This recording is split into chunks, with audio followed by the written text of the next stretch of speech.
Hello and hi dear students, welcome to this new video. Today in this video we will study about chapter number 4 which name is From the Diary of Anne Frank. जैसा कि chapter के नाम से ही हमें पता चल रहा है कि ये कोई डायरी है। एन एफ फ्रैंक नाम की लड़की थी, उनकी डायरी से एक दो पेज निकाल के यहाँ पे एक्सट्रैक्ट किए गए हैं। ठीक है, कि डायरी के जैसे हम आप डायरी लिखते हैं तो उसके कुछ पेजेस होते हैं, तो वो कुछ पेजेस उस डायरी के यहाँ पे रखे गए हैं इस चैप्टर में। ओके, अब जो ये एन ए फ्रैंक नाम की लड़की हैं, ये फ़ोटो आप देख पा रहे होंगे। यहाँ पे इनकी डेट ऑफ बर्थ पे आप थोड़ा सा फोकस करिए। Her date of birth was 12 June 1929 February and she was died in the year of 1945। मतलब 1929 में इनका जन्म हुआ था और 1945 में इनकी डेथ हो गई थी। मतलब ये नियरली आपका 16 ईयर्स तक ही ज़िंदा रह पाई थी। उसी के बीच में उन्होंने डायरी लिखी हुई थी। और इन्होंने जब डायरी लिखी हुई थी ना, तो इन्होंने सोचा था कि इतनी छोटी बच्ची की डायरी, मतलब 13-14 साल की उम्र में इन्होंने लिखा था, तो इन्होंने सोचा नहीं था कि ये डायरी कोई पढ़ेगा, इस डायरी के पेजेस को कोई इम्पोर्टेंस देगा, एक छोटी बच्ची की फीलिंग को कोई समझने की कोशिश करेगा। लेकिन बाद में आगे चल के क्या होता है कि ये जो डायरी होती है इनकी, एन ए फ्रैंक जी की, ये वर्ल्ड फेमस हो जाती है। इस पर शोज़ हो गए हैं, इस पर टीवी सीरियल्स बने हुए हैं, मूवी बनी हुई है। ठीक है, तो आज हम इसके बारे में इस चैप्टर में जानेंगे। So let's start before you read. Annelies Marie Anne a Frank 12 June 1929 February March 1945। इनका जन्म कब हुआ था? 1929 में। कब डेथ हुई थी? 1945 में। Was a German. ये कौन से देश की थी? जर्मनी की थी। ठीक है, बॉर्न जेविश गर्ल, ये जेविश गर्ल थी, ये यहूदी लड़की थी ना, who wrote while in hiding with her family and four friends in Amsterdam during the German occupation of the Netherlands in World War II। अब एक्चुअली होता क्या है कि ये एक जगह छिपी हुई थी। ये 2 साल तक ना एक जगह पे छिपी हुई थी। क्या होता है आगे चल के कि ये वर्ल्ड वार जब होता है तो वहाँ पे कुछ कंट्री ऐसी होती हैं कि, तो वर्ल्ड वार में क्या होता है, नाजीज़ जो होते हैं ना, नाजीज़, वो क्या होता है कि रूल करने लग जाते हैं जर्मनी पे। तो वो क्या करते हैं, जैविश लोगों को बिल्कुल पसंद नहीं करते थे। और ये एनी फ्रैंक थी, ये क्या थी, ये जैविश थी। तो इनको इनके फैमिली को, मतलब वो लोग बिल्कुल लाइक ही नहीं करते थे जो रूल कर रहे थे, जो जीते हुए थे वर्ल्ड वार में ना। तो ये लोग भाग के क्या करते हैं, नीदरलैंड में जाते हैं। Her family had move to Amsterdam after the Nazis gain power in Germany but were trapped when the Nazi occupation extended into the Netherlands. अब ये लोग जब जर्मनी पे नाजीज का दौर आ जाता है, जब जर्मनी पे क्या होता है, नाजीज लोग रूल करने लग जाते हैं, तो ये लोग भाग के नीदरलैंड जाते हैं। लेकिन नीदरलैंड में भी ये लोग पकड़े जाते हैं। क्या होता है कि नीदरलैंड में भी वो जो जीते हुए थे ना नाजीज, वो क्या करते हैं, नीदरलैंड में भी अपना रूल करने लग जाते हैं। तो वहाँ पे भी इनको दिक्कत होने लगती है क्योंकि ये लोग जैविश थे, यहूदी थे, तो वो लोग यहूदियों को लाइक नहीं करते थे, नाजीज जो थे। समझ में आया? नाजीज पहले जर्मनी में इन लोगों को दिक्कत की है। जब ये लोग जर्मनी छोड़ करके फैमिली के साथ भाग के नीदरलैंड गए, तो नीदरलैंड में भी नाजीज ने अपना रूल करने लग गए, तो वहाँ पे भी इनको दिक्कत हुई। As persecution against the Jewish population increased, the family went into hiding in July 1942 in hidden rooms in her father Otto Frank's office building। अब नीदरलैंड में ये लोग क्या करते हैं, जब जान जाते हैं कि हमारी जान को दिक्कत हो गई है, ये लोग हर जगह खोजे जा रहे हैं कि जैविश कहीं भी मिले तो उनको खोजो। तो ये लोग क्या करते हैं, नीदरलैंड में इनके फादर जो हैं ओटो फ्रैंक जी, ओटो फ्रैंक के फादर का क्या नाम था, ओटो फ्रैंक। इनकी पापा की एक ऑफिस की बिल्डिंग होती है, वहाँ पे कोई रूम होता है, वहाँ पे ये लोग छिप जाते हैं। कौन से ईयर में? 1942 में। अब समझो 1942 में कितने साल की रही होंगी एने फ्रैंक? डेट ऑफ बर्थ इनकी 1929 है, 1942 में ये 13 साल की रही होंगी। 13 साल की उम्र में ये एक बिल्डिंग में रूम में छिप जाती हैं और वहाँ पे डायरी को लिखती हैं। After 2 years in hiding, the group was betrayed and transported to the concentration camp system where Annie died of typhus in Bergen Belsen within days of her sister Margot Frank। अब इनकी एक sister होती है जिनका नाम Margot Frank होता है। ये लोग वहाँ छिपे होते हैं ऑफिस की बिल्डिंग में, लेकिन वहाँ पे भी ना इनको पकड़ लिया जाता है और पकड़ के इनको जेल में डाल दिया जाता है। कंसंट्रेशन क्या मतलब, जेल में डाल दिया जाता है। तो वहाँ जब जेल में इनको डाल दिया जाता है तो वहाँ पे क्या होता है, इनकी जो सिस्टर होती है मार्गोट फ्रैंक, उनकी भी डेथ हो जाती है और एक टाइफस नाम की बीमारी हो जाती है एने फ्रैंक को। तो टाइफस नाम की बीमारी से इनकी भी डेथ हो जाती है। Her father Otto, the only survivor of the group, returned to Amsterdam after the war ended to find that her diary had been saved. अब इनके पापा का क्या नाम था? ओटो फ्रैंक जो थे, वो जो एक केवल सर्वाइवर थे पूरे ग्रुप के, वो क्या करते हैं कि रिटर्न होते हैं एम्स्टर्डम। जब वॉर ख़त्म हो जाता है, युद्ध ख़त्म हो जाता है, तो वो रिटर्न होते हैं और सोचते हैं कि जो डायरी लिखी हुई है वो कहाँ है, उसको मुझे बचा के रखना है। Convinced that it was a unique record, he took action to have it published in English under the name of Diary of a Young Girl. अब वो ये सोचते हैं कि यार मेरे बच्ची ने एक डायरी लिखी हुई है, मैं इसको इंग्लिश में ट्रांसलेट करा के पब्लिश कराऊंगा। बाद में वो डायरी का क्या नाम इन्होंने दिया? The diary of a young girl. The diary was given to Anne a Frank for her 13 birthday. जब 13 बर्थडे था एन ए फ्रैंक का, तो उसे डायरी गिफ्ट की गई थी, ठीक है।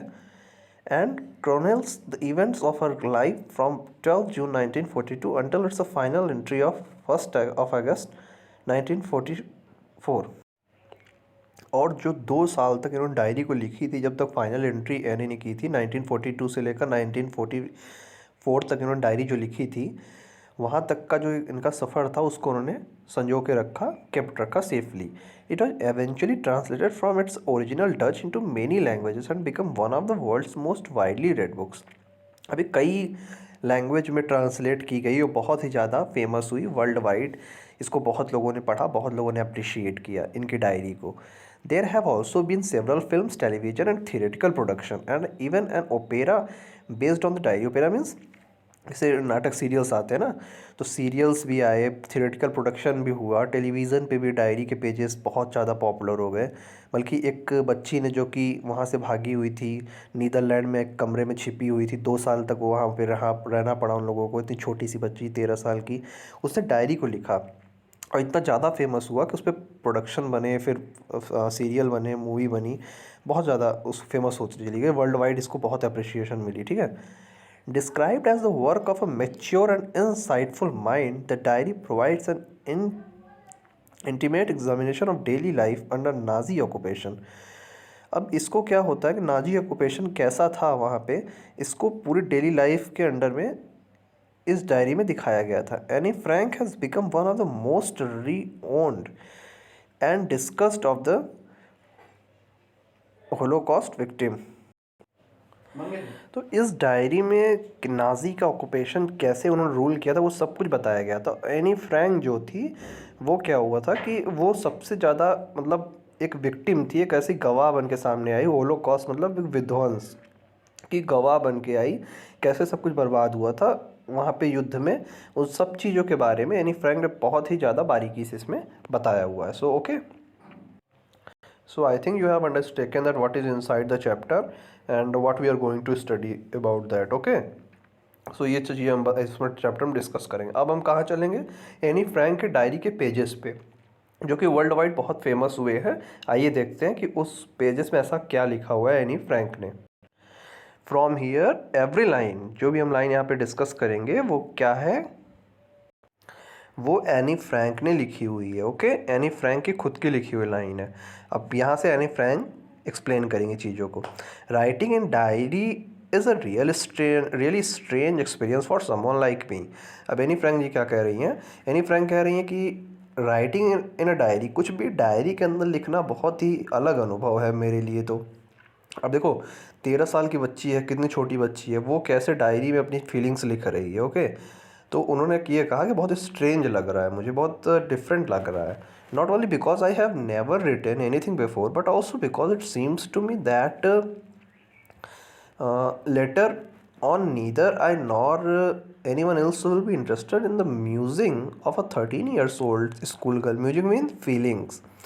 तो वो कह रही हैं कि इसलिए नहीं क्योंकि मैंने कभी डायरी लिखा नहीं हुआ है। क्यों मुझे स्ट्रेंज लग रहा है, उसका रीज़न क्या है? ये रीज़न नहीं है कि मैंने कभी डायरी लिखी नहीं हुई है, बल्कि ये रीज़न भी है कि आखिर ना मुझे कोई इंटरेस्ट आएगा, ना कोई जो इसको पढ़ेगा। मुझे नहीं लगता कोई ऐसा होगा जो 13 ईयर की स्कूल गर्ल की फीलिंग्स को पढ़ने में कोई इंटरेस्ट दिखाने वाला है। तो ऐसा क्या लिखूँ इसमें, कोई मुझे समझ में नहीं आ रहा, बहुत अलग लग रहा है, डिफरेंट लग रहा है। Oh well, it doesn't matter, I feel like writing and I have an even greater need to get all kind of things off my chest।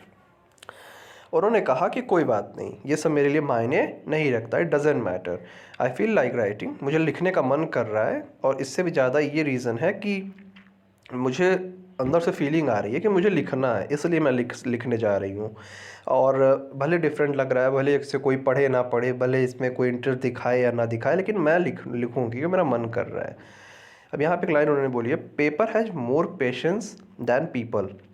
कि जो पेपर होता है ना, डायरी के जो पेजेस होते हैं, उनके पास लोगों से ज़्यादा धैर्य होता है, पेशेंस होता है। जैसे किसी को हम अपनी बातें बताने जाते हैं ना, तो वो इतना इंटरेस्ट नहीं दिखाते। कभी कभी ऐसा होता है ना कि जैसे हम किसी से अपनी फीलिंग डिस्कस कर रहे हो, तो वो कुछ देर तक हमारी फीलिंग्स को सुनेंगे, फिर कहेंगे कि अच्छा ठीक है, कुछ भी इग्नोर करने लग जाएंगे। लेकिन उन्होंने कहा paper has more patience than people, कि पेपर के पास ज़्यादा पेशेंस होता है in the comparison to the people.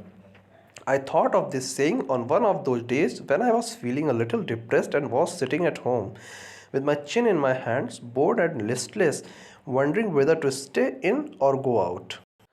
So Anne Frank क्या कहती हैं कि जब वो ये बात कह रही हैं कि paper has more patience than people, वो कब कह रही हैं ये बात? वो उस मोमेंट पे कह रही हैं जब क्या होता है कि वो अपने गाल पर हाथ रख कर के बैठी हुई होती है घर में एक किनारे, और बहुत ज़्यादा डिप्रेस है, बहुत ज़्यादा परेशान है ना, बहुत ज़्यादा बोर हो गई है। Wondering whether to stay in or go out, और घर में बैठे बैठे परेशान है कि घर में रहे या फिर बाहर जाए, बहुत ज़्यादा कन्फ्यूज़न है उसको। और उस समय वो क्या कह रही है, paper has more patience than people. Okay, अब क्या होता है कि I finally stayed where I was brooding, मतलब बहुत ज़्यादा डीपली सोचते हो, ब्रूडिंग मीन्स डीपली थिंकिंग। उन्होंने कहा कि आई फाइनली स्टेड, मैं लास्ट में ये डिसीजन लिया कि मैं अब रुकूंगी यहीं घर के अंदर, और मैं फिर अब डायरी लिखूंगी। Yes, paper does have more patience and since I am not planning to let anyone else read this stiff backed notebook grandly refer to as a diary. और मैं अपनी बातें इसमें लिख सकती हूँ क्योंकि मेरा मन कर रहा है, मैं अपनी बातें लिख करके अपना मन हल्का करना चाहती हूँ, इसलिए मैं डायरी को लिखूँगी। और ऐसा कुछ उसने सोचा नहीं था कि इसको डायरी का नाम देना है या फिर कोई और पढ़ेगा, तो मैं इसमें लिख सकती हूँ जो मेरा मन करे। Unless I should ever find a real friend.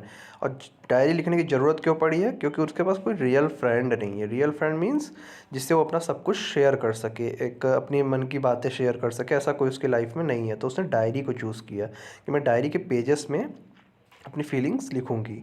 It probably would not make a bit of difference, और शायद ये कोई ज़्यादा डिफरेंस ना बनाए, लेकिन मैं लिखूँगी अपनी फीलिंग्स को, जिससे क्या होगा, मेरी फीलिंग्स पेजेस पे आ जाएगी। एंड ऐसा उन्होंने कहा हुआ है, paper has more patience than people, paper के पास पीपल ज़्यादा पेशेंस होता है। Okay, now I'm back to the point that prompted me to keep a diary in the first place. I don't have a friend.